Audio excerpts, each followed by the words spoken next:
So again, this is a second class. We had the first class, we had 101, where we talked about, the idea of what is threat intelligence, if the aspects of threat intelligence. And from here, we wanted to move forward talking about raw indicators and how you take that into lifecycle driven intelligence. So to start off, I'm Stuart Phillips. I'm here in Seattle, Washington. I'm the technical marketing manager, which means I'm the technical guy on the marketing team. And working with the people, I would like to invite our special guest, Fernando. Fernando is actually a real operator. He's actually somebody who works in the field and works with your customers. So if you could introduce yourself, Fernando. Yep. How's it going, everyone? Fernando Machine, principal lead customer success engineer. My day-to-day involves anything from threat research, building out tooling, working alongside our customers and partners to bridge the gap between simply using the tool and actually driving the effective change in the org. Yeah. Big fan of everything that is involved in the space. Happy to talk to you guys today, and hopefully we get you guys to learn something from this. Yeah, Fernando is one of those people who's like where the really, really smart people call when they have a problem or can't understand something. So that's what Fernando's position is. And again, without solutions engineers and customers wouldn't be able to run 90% of the features. So again, we want to make sure that everything can be done properly and supported after installing, after getting it up and running, getting full utilization out of everything. So we'll talk about our agenda and go through it. Again, what makes data intelligence? Intelligence lifecycle, three levels of intelligence: tactical intelligence in depth, enrichment as a force multiplier, what good intelligence looks like, analysis in action, and Q&A. And again, it's a lot of material. We'll be covering, going through a lot here. If you have questions, please share. And again, we'll be talking a lot about different aspects of intelligence. But again, this is building on our previous session. So every morning in the SOC, right? You come in, first thing you do, open up the incidents, see how many incidents there were. It's going to be a great day when your boss calls your cell phone at 5:30 in the morning, before you even wake up. And every day it's a grind. Every day it's, looking at problems, looking at incidents, trying to get it better, trying to get it, fixed. But it never stops, and again, most of the people on this call face this every day, and we understand that. We understand that. I think a lot of better than a lot of people, because I've had that job. Fernando's had that job. So again, being able to deal with this on a daily basis. So that's what we're talking about here, is the grind and being able to reduce the grind, automate a lot of things, getting rid of cut control, control C, control V. Yep. Everybody knows, at least from my opinion, that the stock analyst workload, if not prioritized, can get out of control. This leads to a lot of effort without a lot of return and time invested, right? As can be seen by these heartburn by the numbers. Right. So again, we get some of the references and things like that. 960 daily alerts, 3,000 plus at larger enterprises. 90% of SOCs tell us that they're overwhelmed by alert backlogs. That they're behind. They're processing them as fast as they can, as best as they can. 70% of junior analysts rotate out after 3 years. It's challenging. But again, it is one of those things. It's a grinder job, and unfortunately, a lot of shops are not set up. And being able to automate much of things, and again, can result in a higher turnover. Uh, with false positives, again, we talked a lot about false positives in the previous webinar. But again, getting 10,000 a week, 30% of alerts go ignored. Again, either because it just looks trivial and you don't have time to investigate it, or it looks too complicated and you don't have time to investigate it. So unfortunately, there tend to be very, very nothing or very, very bad, depending on how things go. And then but again, you're overwhelmed. And average days to detect a breach, 24. That is actually, again, a lot of times looking at breaches and things like that, we see the challenges here, being able to track them. When did they come into the organization? And very often, they appear and you don't have no idea how they got there. So again, Fernando, you see these numbers. Do you think these are getting worse or getting, what do you think? I think they're only getting worse, right? We see a lot of increased new players in the game. We see a lot of a lot of talk of AI, right? And we look at the duality of what essentially is being done from the defensive layer, but offensively, a lot of attackers are using it too, and it's only expanding, right? So I think these numbers are only going to get worse. And it's the CTI that flows through this. It may be of great help to any SOC, but discerning, which CTI to use, prioritize is the most important piece, and that's what we're going to talk about a little bit today. Okay, thank you. So this is our first poll question. Um, if you want to complete, go ahead and please answer it. I appreciate it. We appreciate it. Uh, how many threat intel feeds is your team currently ingesting, right? 1 to 5, 6 to 15, 16 to 30, or 30 plus? Or you just don't even know. I mean, it's a lot, but I don't know. Yeah, I can't tell you how many customers I've chatted with that we try and do like a CTI feed inventory, and the first thing is, things come up that they don't even know they're ingesting, right? Specific feeds that somebody started ingesting potentially a year or two ago, they're not even aware that they're still ingesting at this moment in time, and that just clouds their data, Yeah, or it was free, right? That's my right? personal favorite. Oh, this thing is free. We get it because we're a member of the ISAC, or we get it because whatever. And again, you see, a lot of challenges. And again, we'll talk about this here in a second. Let me go ahead and continue. I think, okay. So what makes data intelligence, right? Why don't we talk about this a little bit? Confidence, evidence, and reliability. So again, being able to score your verdicts, right? How do you weight them? Are you scoring every verdict that you do? What about your tier actions? Are you, looking at them? Are they watch list only? And never conflate raw hit with a verdict. Yep. Essentially, we're looking at is something actionable, right? Can the SOC do something constructive with the information, right? Correlated with other data, create threat hunting scenarios, things like that. The second piece is it timely, right? The evidence piece itself, right?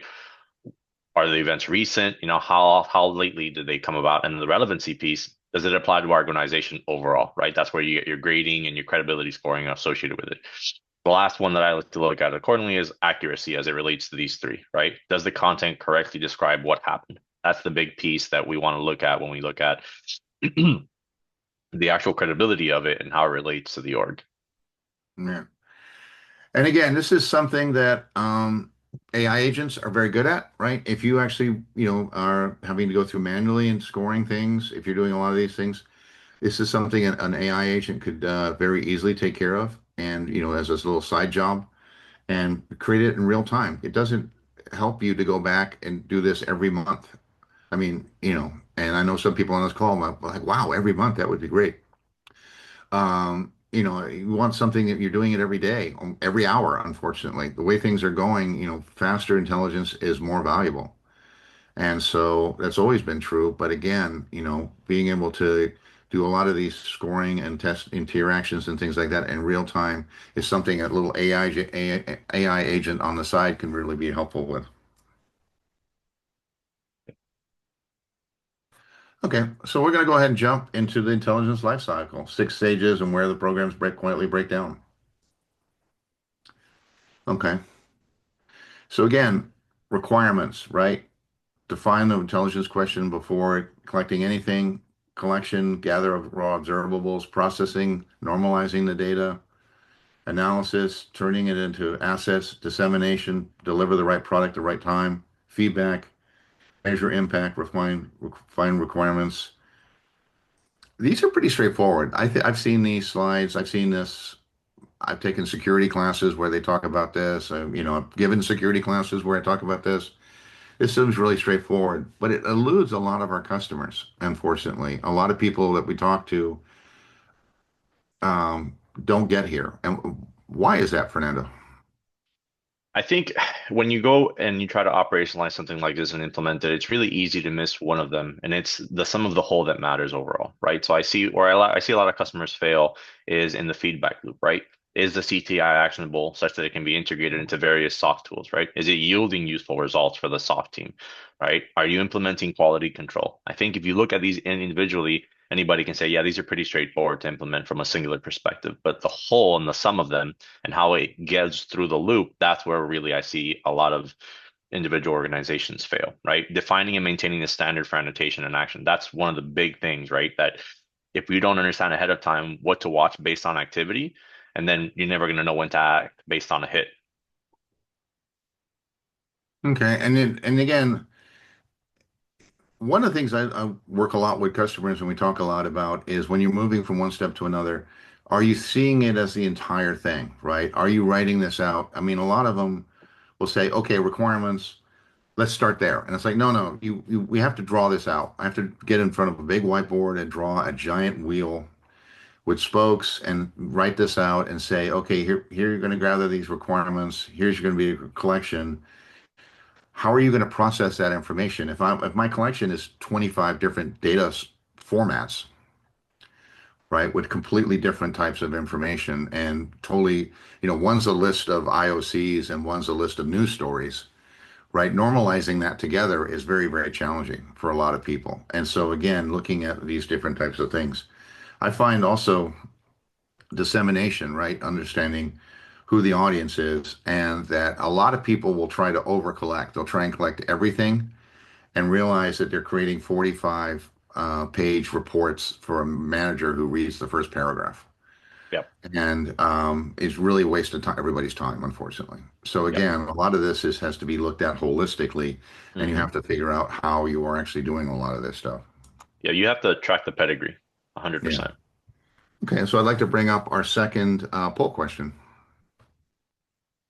Okay, which stage of the intelligence lifecycle is weakest in your program today? And again, requirements, you know, collection, analysis, dissemination, or feedback. Do you get no feedback? Do you Yep. really not know who you're making the for? Yep. Do you have analysis, but it's from 7 weeks ago, and honestly, there's nobody to act on it anyway? The collection, did you sign up for a whole bunch of feeds and a whole bunch of things, and that's great, but now you just need a bigger hard drive, but you can't figure out what to do with all this data. And then lack of requirements. Again, getting different executives with different, leadership and different people with different ideas of what you really should be doing. Yep. Okay. It really is important to track, right? Look at the CTI derived. Is it evolving over time? Where did it originate? Type of data would you derive it? Is it a reliable source? Things like that are individual items that need to be tracked for the maturity of the program. Okay. Yeah. All right. Well, thank you everybody for answering. That's really helpful. Okay.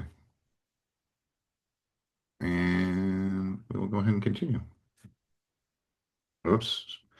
So common stall points, right? Collection, analysis, action. You're collecting too much. You're trying to do analysis, but it's not helpful. And action, often there's no one to do the action. So who actually are going to help you? So where are we on this, Fernando? I think I've seen failures on all these, right? Not all CTI is created equal, right? Too much CTI, as we talked about, can result in information overload. Not every CTI source is useful for every single SOC, right? Does the cost scale? Does the cost does not necessarily translate to great CTI, right? And malware and CTI, which I think one of the biggest ones, malware and CTI are not equivalent, right? Malware can be one focus of CTI, however, the SOC needs to ensure broad coverage across adversary CTPs to make the actual case, right? So I think as I look at some of the customers that I've worked with, they tend to fall into too much CTI piece, right? For the information overload. I think that's Right, indicative of almost the entire industry. right. Yeah, exactly. Again, over collection is, I think, one of the thing, again, three really good feeds that you focus on is better than 30 feeds that are stale, old, Yep. questionable, biased, Yep. And or how does that feed essentially fit into your yeah, vertical, right? right, Are you a payments company that is potentially looking at oil and gas related HTTP feeds, right? right. Yeah, again and again, analysis. How do you turn your analysis into action? Right. Right. Actionable intelligence is the most important thing. If you can't do anything about it, it's not necessarily valuable to collect all this information. And unfortunately, a lot of organizations are like, well, we need to log every incident, but we're not going to do anything about it. So, well, that's a lot of you're basically at that point, you're a bookkeeper, right? Yep. Yep. Need to remember indicators are facts that inform the analysis, but they're not intelligence. Okay. So we'll go ahead and start the next thing. Three levels of intelligence: tactical, operational, and strategic, and who owns each layer. And this is, again, I've had more discussions about this with customers because getting into discussions about what is tactical, what is operational, what is strategic, who owns it, what you should be doing, how it works there. And again, where this the biggest problem here is we see people overlapping with each other, and two people trying to do operational, and nobody's doing strategic. So again, we'll talk about them. Tactical, again, that's exactly, what it sounds like. You're dealing with day-to-day things, things that are over at the end of the day. That's where I think about it. Do I block this? Do I allow this? Do I escalate it? At that point, that's tactical. Further analysis, that's not tactical. Sending it to a sandbox, that's not tactical. Right. Writing a report on it, that's not tactical. Doing an AI lookup on this type of malware in order to understand what threat actors are doing, that's not tactical. Tactical is hours, not days. And again, SOC owners, SOC detection people, number one complaint is you held up my file. I need this file for business. You're holding up a contract. You're screwing up a customer relationship. Why are you holding this file? And if the answer is we don't have, we can't get it done, that's a real challenge. So again, tactical is, critical and important. Right. Operate operational. Okay, go ahead. I'm sorry, Fernando. Go ahead. No, no, no. I was agreeing with what you were saying, right? The Uh, tactical is essentially compromises the contextual specifics, right, of the attacker right. methods, right, and how you're going to build out into the operational piece. Yeah. Yeah. Yeah. Operational, again, artifacts, right? This is weeks. Are you looking at saying, are we under attack? Are we seeing the same types of attacks? Are there things that we can, start doing kill chain mapping? Can Yep. we look at, understanding the MITRE of this? Again, this is where you're taking the tactical information and using it to become proactive, right? Yeah. Tactical is You're reactive, yep. operational is proactive. Yep. You're building out the bigger Yeah, technical picture, right? And you yeah, usually want to tailor that for middle managers, for right, stock leadership, right? Other technology leaders. So you're going to start including potentially maybe some campaign information in there regarding the adversaries over time, focus on some of the specific intelligence motivations, things like that. right. And strategic, right? Actor intent, assets, all these types of things. This is where the CISO typically gets involved, the threat intelligence, people, where you're looking at trends, right? Are we looking at the right things? Are we blocking, are we are we looking for the right types of malware? Are we focused? Are we really under attack, a lot more attack from deep fakes than anything else? Is it Yep. really only our accounts receivable team that ever gets attacked? Is it only our, executives that get attacked? Is someone really wanting to get one of our email addresses so they can commit fraud on the internet? Yep. Again, where's that focus, right? And how do I turn my budget? And again, this is strategic. It becomes important because that's where your budget is, Hmm. right? If you're the CISO, you control the budget or you have influence on the budget, certainly. And again, being able to say, we really need to put a lot more effort into this, that everything is budget driven, right? You can't go to your team and say, try harder. I mean, you can, but it's not going to work, Yep. right? Or, hey, let's just download some public domain stuff off the internet and, in your spare time, you guys can learn this stuff and then hopefully we'll figure it out. No, everything has to be budget. Yep. And again, if your organization isn't putting the budget into what you're doing, it's also a sign. Yeah. It's really the business activities, right? Is how I like to contextualize it, right? And how the context of the threat helps inform the business activities, right? It's really the other piece of how are these, like you were saying, how are these specific summarized points? How are they informing our investments, right? The tools that Right. we're purchasing. And really, it's like the overarching impact on the constituency, right, of the organization. Again, every one of these is critical. If you're in a boxing match and you're not moving your head, you're going to get Yep. hit. That's what you're tactical. If you're not punching, that's operational. And if you're not thinking about what you're doing and how you're doing it, that's strategic. But again, all of those come together in a boxing match, and they all come together in the SOC and in your cybersecurity operations. So, poll question. Again, I know we have a lot of poll questions, but we wanted to do a lot of these because I think that we actually get a lot out of these. Yeah, and it helps Um, inform the follow-on it does, webinars that we have too. and again, so which level of intelligence is your organization strongest at producing? So, are you more tactical? Are you good at block lists and IOCs and getting things done in the SOC? Are you operational? Are you looking at persistent threats? Are you looking at campaigns? Are you able to turn around, be proactive, set up YARA rules, set up the firewalls properly, block IP addresses, get that going? Or strategic? Are you better at, creating leadership, actor briefs, reporting, sector trends? And again, a lot of this may depend on your role in the organization. All right. Do you think you do all three good, or do you honestly you're just not sure? Yep. I think it So, honestly depends on the personnel as well, right? You may oh have an yeah, all-star in your SOC, right? That's just, yeah, at the tactical level blowing it up. Or you may yeah. just have a great C-suite at the strategic level that's really helping out, right? From the CISO perspective of making sure everything's in line. So it really does depend. It really does depend. And again, it also depends on organizational focus. Some organizations I've worked at have been incredibly interested in attribution, like where does this come from? Is it coming from Right. North Korea? Tell me if it's coming, that kind of stuff. And some places I worked could care less. Yep.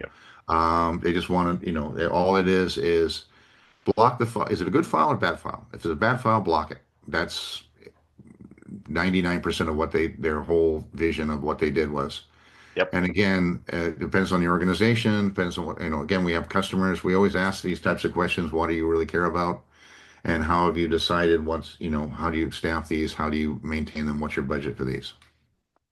And it's interesting, and unfortunately, we spend a lot of time with people where there's a huge disconnect, right? It's like, hey, we really, really, really care about tactical, but we're very short-staffed in the SOC, and we never send them to training because we don't have enough people. We can't take them off the line to go to training, and we can't figure out why we have 33% over a year. Yep. That's true.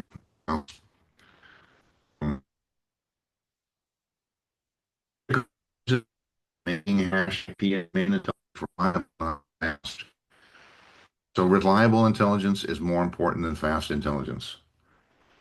That is true. Unfortunately, if you're getting intelligence 6 weeks from now, it's highly reliable.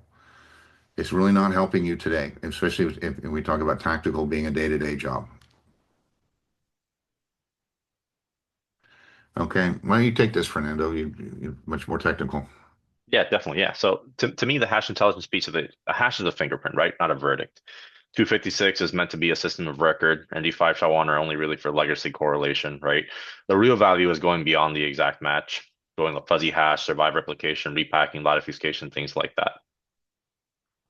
And so the big ones that I like to look at are IMPASH, right? To be able to survive this modularity, TLSH, the locally sensitive, bolts up across the binary, recompiles for family clustering, right? SSD, context triggered, piecewise hashing.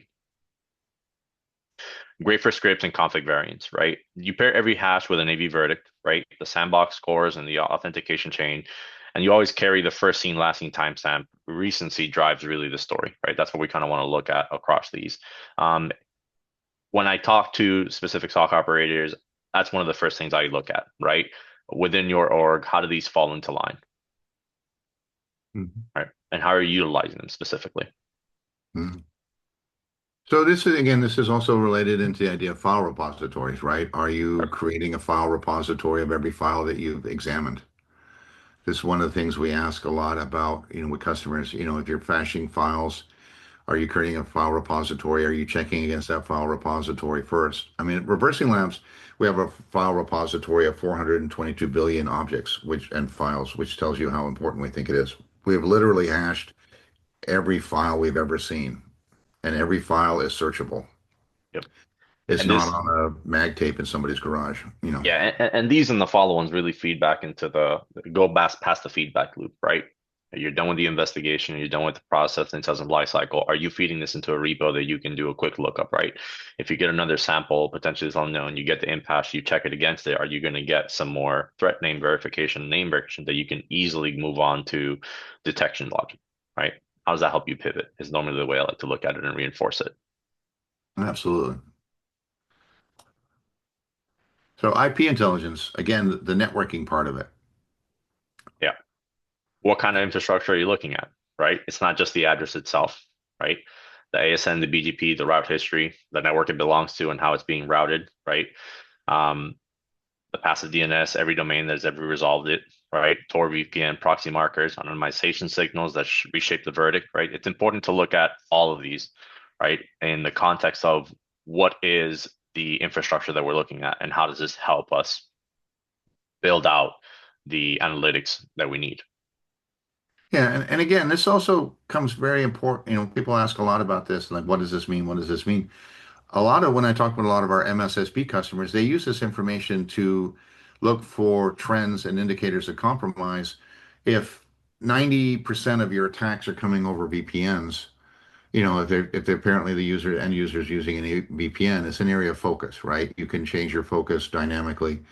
If you really do care if it's coming from North Korea or if you're coming, and again, they don't come from North Korea. North Koreans hijack systems in other countries and use those systems. But again, it's the idea of being able to track and use this information to help you better understand where your resources should be allocated. Yeah, dedicated IPs on small VPSs, all right, providers are a much higher signal. You got to know what you're hitting before you act. Mhm. And domain intelligence, which I honestly believe is a very undervalued area. I put a lot of effort into this when I was doing this, where we were looking at, again, this shows up in phishing a lot, where someone's phishing you from a domain that's like 2 hours old, and that's very, very common. They've stopped doing that a lot, but again, still see that quite a bit. But again, typically using the same SSL certs, looking at different things. But again, domain intelligence, doing at least a who is to be able to look for some weirdness is very useful. I mean, how do you see it, Fernando?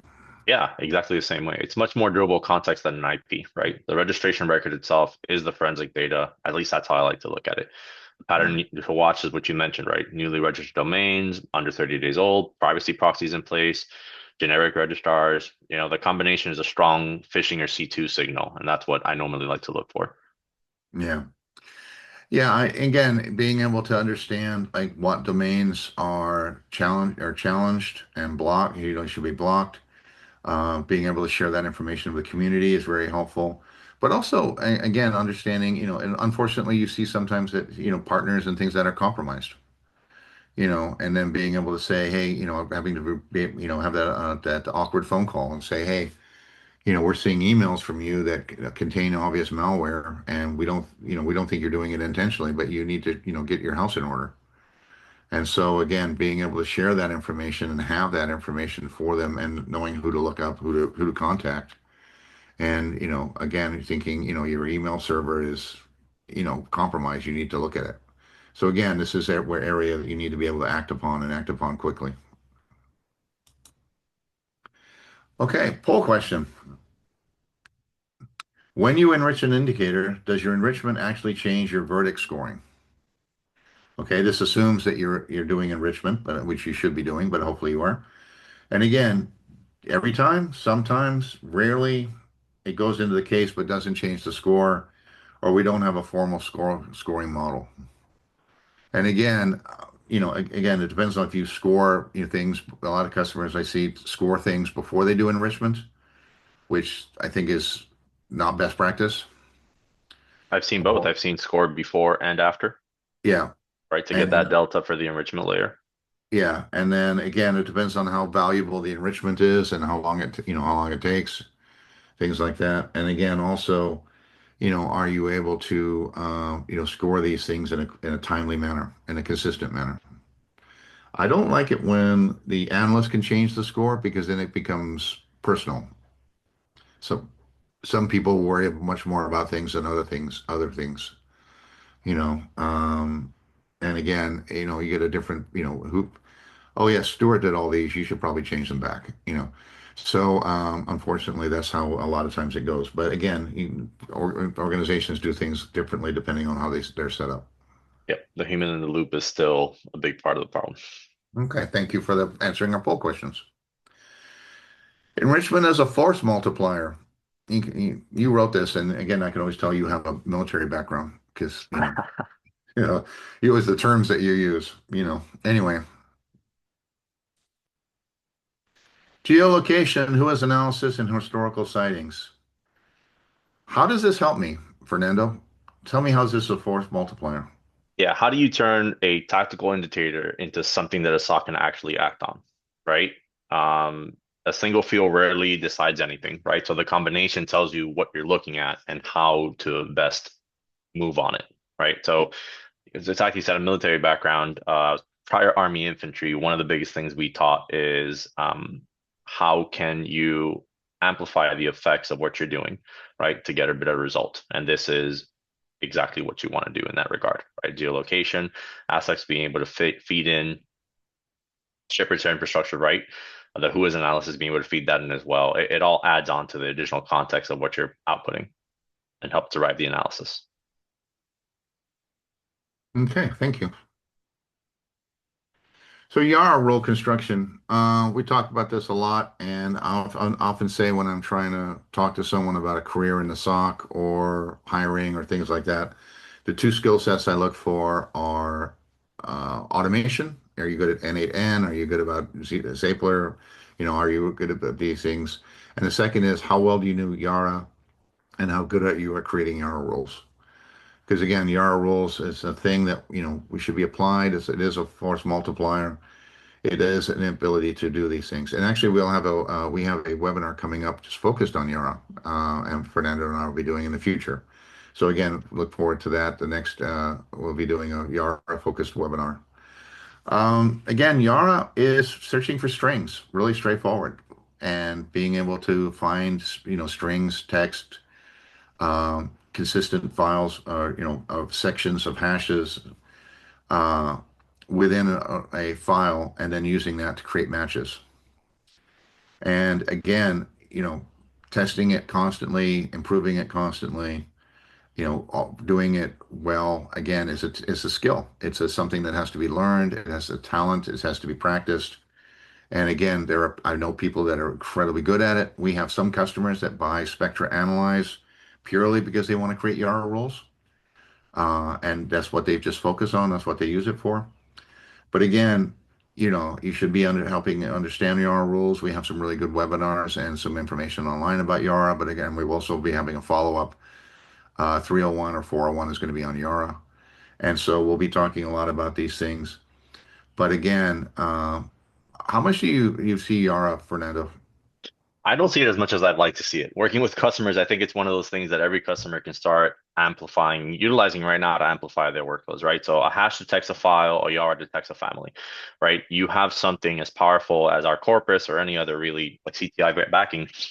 You should be looking at those samples, how they relate to the corpus, right? Doing retro hunts to see what else is out there that helps you amplify the signals that you already have, right? Is there some variant that you can pull in that's associated with a threat actor that's targeting you that then you can utilize to enrich the detection layers that you have and the detection rules that you have? I think YARA is, and it may be unpopular to say this, underutilized. I can't tell you how many times I talk to a customer and I ask them about this, and it's one of those things to do. And the versatility is really insane, right? The Swiss Army knife, they call it, right? For pattern matching, but there's a lot that can be done with it, and it's underutilized, in my opinion.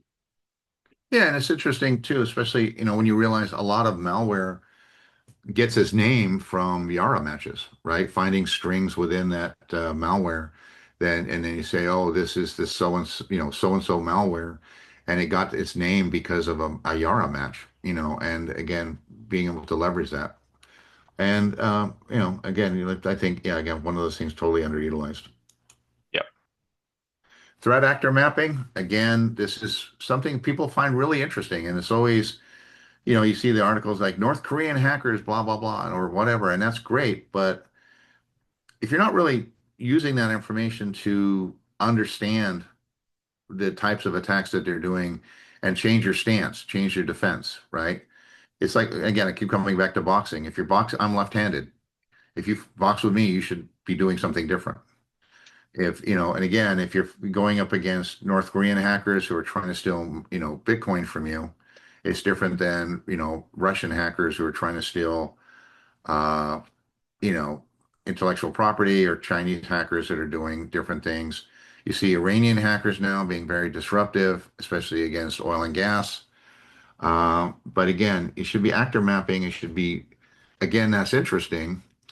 But at the same time, you should be able to then turn it into a actual activity, right? Yep. Change your stance, change your defense. And again, I don't see that as much as I would like to see. No, right. So especially within some of the verticals that we deal with, right, it's much more prevalent in some of the more mature organizations, but every single detection, right, should carry along with it some operational intelligence and, if applicable, threat actor mapping, right? Being able to see what the threat actor is capable of from a TTT perspective is way more than just what they've done right now, right? It helps you think proactively at what could they do in the future and potentially what they're moving onto, right? When you look at doing YARA and tagging it with this, right? It's incredibly powerful to see what that threat actor is associated with and how could they potentially target you in the future. Yeah, thank you. So what does good intelligence look like? Source reliability, collaboration, and confidence you can defend. Again, the three main things we talk about: source reliability, the collaboration, frequency, and recency. Is your source of information reliable? Can you collaborate it with, do you get, because, do you have two or three feeds that are telling you the same thing?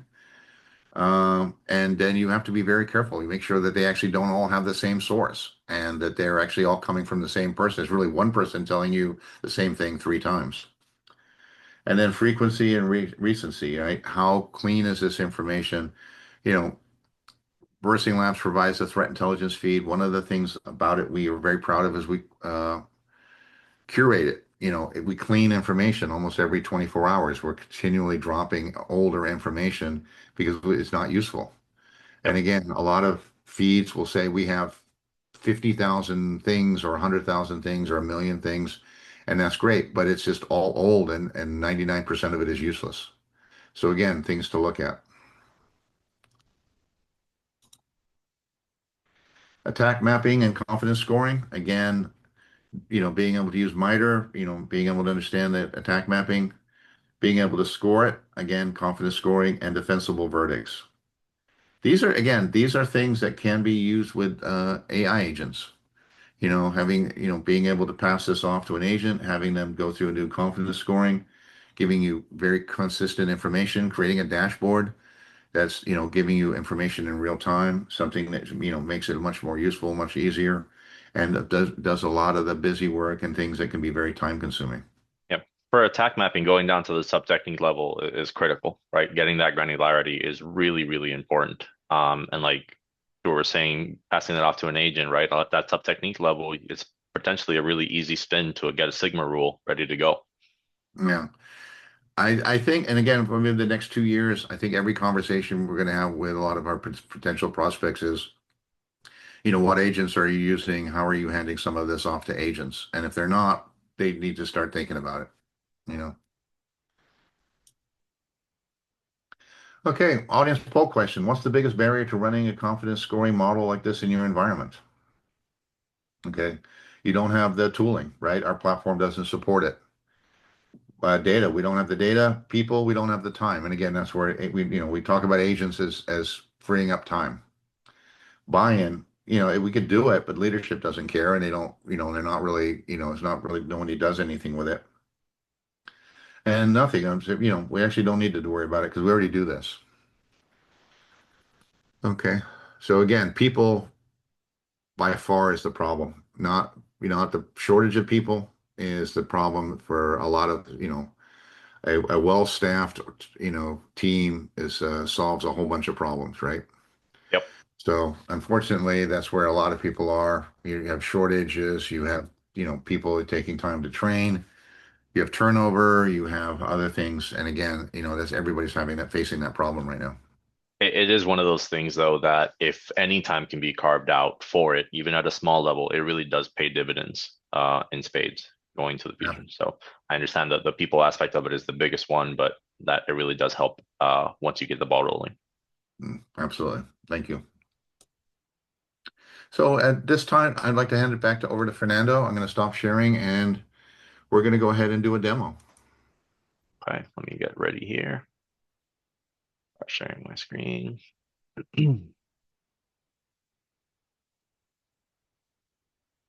All right.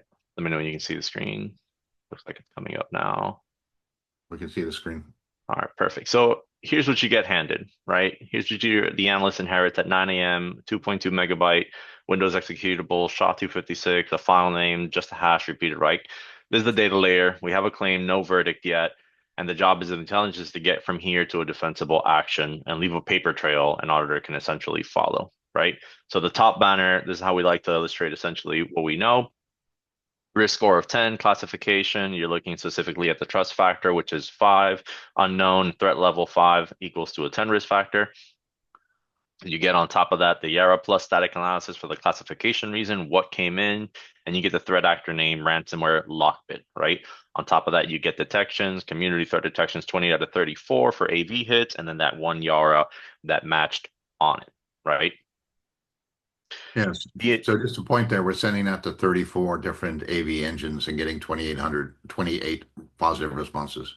Yep, exactly. Right. So from here, I like to look at the info of it, right? To see specifically what those hashes we were talking about it, right? The tactical IOCs. The SHA-256 it's canonical, it's brittle, it's brittle. So a flip of a byte here and the hash changes, your block list goes stale on that afternoon. And so, we have to layer it. And the way we layer it is with the imp hash, right? The hash of the import table.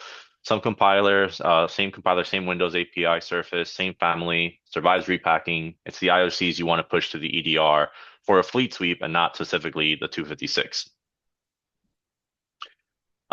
Same thing for SS deep and TLSLAs. Fussy hashing tolerates mob mutations. It's important to keep these and activate these right within as you're looking for it. The how we caught this piece, right? So it's important to look at specifically what came about, right? The file similarity, this is our own internal algorithm for it. We see 487 matches for similarity analysis. The one file classification came from the ransomware lockbit for the R rule, but below it were layered, right? One is potentially causality, but when you get more than 3 or 4, then that's what makes a classification, right? You get Spectre Core, YARA hit, right? That's the main core engine that powers all of our products. You get the threat reputation, you get the similarity hit on the RHA1, you get the machine learning hit, and then you get the next gen AV on top of that, right? Looking down further from the YARA matches, right? We see 8 string matches against it, right? 8 rules from the lockbit rule set firing on the same archive, right? So when you're going through the construction section, a good YARA anchors on the author written context, right? The error strings, hard-coded C2s, the structural artifacts, the operator wrote. 8 hits from one author pattern rule set isn't a coincidence, right? That's family attribution at its core, right? So we've been tactical up to this point. Now we're going to switch over, right? And we start looking at the operational bit, the MITRE attack piece, right? No.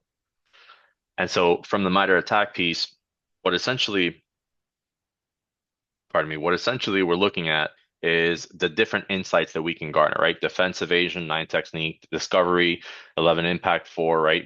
As you spread this across 7 tactic columns, that's a campaign shape behavior profile, right? Not a one-off. And that's exactly when I start pulling out to start analyzing and determining how the campaign is shaping and how it's moving forward, right? From the dynamic insights, we get slightly a little bit more, right? From the dynamic insights, we get USC bypass via CMCTP. We get a ransom node detected, ties to 1486. That's Lockbit's documented playbook, right? Sure. And as a whole, we look at, again, right, how does this evolve and how does this shape? That YARA match now, it triggers on everything else, right? If this was a specifically different sample, you can look at similarity analysis and kind of bridge off of that to see what other related samples are doing that maybe your YARA didn't catch, right? So you can pivot from your file similarity to see which of those didn't hit on your YARA rule, and then how you can potentially enrich on your rule. This is based off of the corpus, right? This is the ability to do this. You're hitting on one thing, right? But you're pinning and pivoting off of a couple other indicators, whether the impasse, whether SSH deep, whether our individual RHA, and then from there you can augment and expand your YARA rule to build out. From there, the strategic piece is a report. How does this go up to leadership, right? What is the senior stock leadership doing? How is the executives handling this individual sample and the campaign, and how we're being targeted? Hmm. And that's Okay. it. That's it. All right. So I think we're going to go ahead and back. Okay. Thank you for that quick demo. And that was actually very, I'm sure there are a lot of people watching this right now go, wow, that would take me all day, to figure all that out. And again, that's using, our Spectra Analyze, which again allows you to, pull all these things into a nice graphical and be able to, create the tactical, operational, and strategic, information at the same time. Okay. So we have additional resources. We have quite a few resources online. And again, we have the previous webinar 101. We have some good white papers and other information about how to use it. We also have our browser extension. We have a lot of information about Spectra Intelligence. We talk about file triage and, what are the three questions you should be asking about every suspicious file, and being able to talk about threat intelligence. We have quite a few resources. And again, if you have questions or anything, we're quite happy to address them, and we're available. So at this point, we're going to go into questions and discussion. And again, being able to look at, if there's any questions, please put them into the chat. We're quite happy to, address them.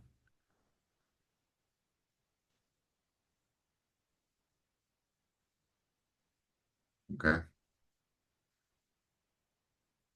And again, all resources, the PowerPoint recording, and your attendance certificate will be emailed to you after this. Again, looking at questions. Okay, we have one question about if we see something consistent, people having consistent challenges. Is there a trend, something we see? I'll go ahead and start with that. And I'll ask you, Fernando. But the thing I see the most is a lack of training, training of people proactively, and also particularly now with AI, with AI agents and a lot of things that are going on. A lot of it is, being, hey, we hired this person and he created an agent for us, and the person who gets it is like, this is useless, right? I think that, basically, getting my SOC operators up to speed on AI, having them, work on creating agents and tuning those agents to match their jobs and what they need is a much more effective thing. But again, a total, unfortunately, a lack of training and a lack of investment in the SOC, which again is just a overall recurring theme. I mean, what would you say, Fernando? I think it kind of goes along with the training bit, right? But slightly different is the processes, right? So it's one thing to go through the hassle of setting up processes, setting up your tool stack, setting up the processes around that tool stack that get utilized, and then having it fall by the wayside because you're not re-ingesting, you're not adjusting, there's no feedback loop. I know I said this earlier, but to me, that's one of the biggest things that an organization can do. If you've spent the time and the effort to put something in place, then ensure you have a nourishing feedback loop that can help mature it and advance it, right? Day and age, the space is moving so quick, right? A sample that you saw maybe 6 months ago, right? It could change so drastically. And if you're not taking those inputs and utilizing it, you're going to fall by the wayside and that process is going to become obsolete. Yeah, I think that, a lot of people exactly looking at processes, but shortening the time frame for action. A lot of these, we see that now with, polymorphic malware and a lot of things that are being created, combined with deep fakes and all kinds of campaigns. Some really, really, impressive, types of hacks that are going on. And so again, being able to shorten that time frame, and as your reaction time again is something that a lot of organizations need to be thinking about more. But no, that's a great point. So thank you. I'd like to go ahead and say thank you at this point thank you for attending. Again, I'm Stuart.Phillips at ReversingLabs.com. If you have any questions or comments, you want to email me. I'm on LinkedIn, whatever you want to, talk about. If again, if you want to follow up or anything like that, I'll be very happy to be here. I'd really like to thank Fernando. Fernando, again, without our operational people helping the customers get up and running, getting everything sorted out, getting everything trained, everybody working. You are again, a big part of our customer success. And I'd also like to thank Joanna, who's behind the scenes, who Yep. is up to, basically nothing happens without her. So she is actually our award-winning, webinar mistress. So thank you so much, and I really appreciate her being here and doing such a fantastically competent job. Awesome. But again, we'll be doing more of these in the next couple of months. If you want to see different things, please let us know. If you want certain topics, discussion, quite happy to go over it. But again, thank you very much. And at this point, I'm going to go ahead and close up. But again, thank you all for sitting through here. We had 33 at the beginning and 33 at the end. And that's just, exactly what we like to see. So Awesome. thank you so Thank you, much. everyone. Take care. Bye.